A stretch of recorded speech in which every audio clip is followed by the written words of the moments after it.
beautiful day and I welcome you to the African News, a broadcast from Canada. My name is Sandra Asante. Headlines. Eritrean fear death if deported from Egypt. Amnesty disclosed.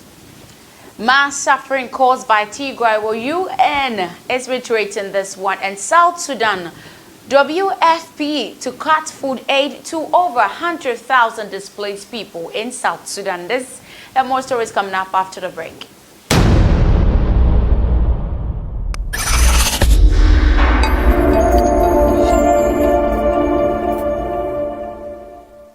You're welcome back from the break to the very first story. Two Eritreans detained in Egypt have been quoted by rights group Amnesty International as saying they are terrified and only death awaits them if they were deported to Eritrea.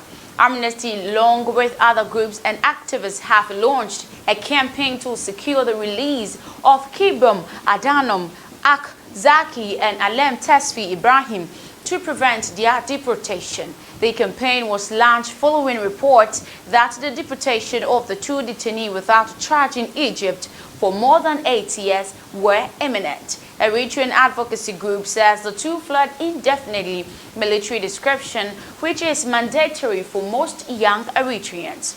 Amnesty says their deportation will be a grave breach of international law. They should be released and given immediate access by asylum procedures, it added. The Egyptian authorities have not yet commented on this one, but over the last 2 decades, hundreds of thousands of Eritreans have fled to the country and many have died trying to cross the Sahara Desert and the Mediterranean Sea to Europe. The Eritrean government is accused of human rights violations, including forced conscriptions, religious persecutions, and political repressions, which it denies. In 2018, an Eritrean migrant who was deported from the U.S. took his life at the airport in Cairo while on the way to Eritrea. We move to Tigray, and the UN Human Rights Chief has said gross violations continue to be perpetrated by all sides in Ethiopia's Tigray conflict and has warned that the country risks being torn apart. Speaking after limited field trips by investigators working with Ethiopia's Human Rights Commission, Michelle Bachelet said civilian suffering was widespread. She accused the Ethiopian government forces and their allies of mass detentions, killings, sexual violence, systematic looting, forced displacement, and detention of civilians. We move to South Sudan, and the World Food Programme WFP will suspend food assistance for more than 100,000 displaced people in parts of South Sudan for 3 months as part of the prioritization exercise driven by funding shortages this year. She called on all parties to end hostilities immediately without preconditions and negotiate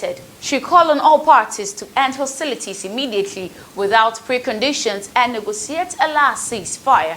The agency said while generous contributions from donors have enabled it to reach millions in need with life-saving assistance, many vulnerable people living in crisis across the areas continue to suffer from the highest level of food insecurity and cannot survive without sustained food assistance. Starting October, 160,000 people displaced in the camps in Wau, Juba, and Bor South will not receive monthly food rations for the next 3 months until the new year, when WFP will resume its monthly food assistance for internally displaced people in those camps from January to September 2022. Drastic times call for drastic measures. We are forced to take these painful decisions and stretch our limited resources to meet the critical needs of people who were on the brink of starvation and now risk slipping back into catastrophe if their access to food diminishes, said Matthew Hollingworth, representative and country director of WFP in South Sudan.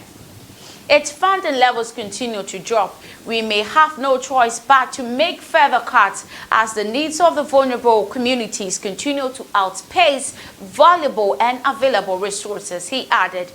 WFP further said it requires an additional of $154 million to provide food assistance in sufficient quantities for the next 4 months. The 3-month suspension is part of the border reduction in food assistance that WFP announced in April across all camps. It affects 700,000 refugees and internally displaced people who will now receive half of calorie content of the WFP food rotation. WF food ration and improving as the regional ceasefire has not been breached. Further, the government is collecting unlicensed weapons, upholding the national plan for the protection of civilians and adoption measures to prevent intercommunal fighting.